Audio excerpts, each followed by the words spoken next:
Ito na guys. Lima mo ang Oh. Dadalhin natin sa dagat. Maliligo tayo. Tingnan mo guys. Punta tayong dagat. Magsi-swimming na naman yung mga tuta. Tingnan nyo yung tatlong tuta.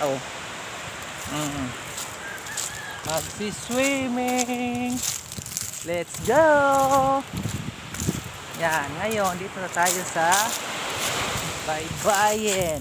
Tingnan nyo guys. Ang ganda-ganda ng aming beach line guys.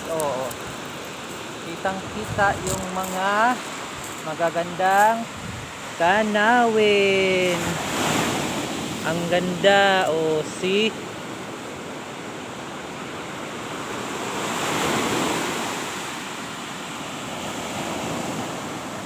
Guys, nakita niyo guys. Ngayon guys, ilalagay na natin yung ating camera para mag-video tayo sa ating paglilibot ng mga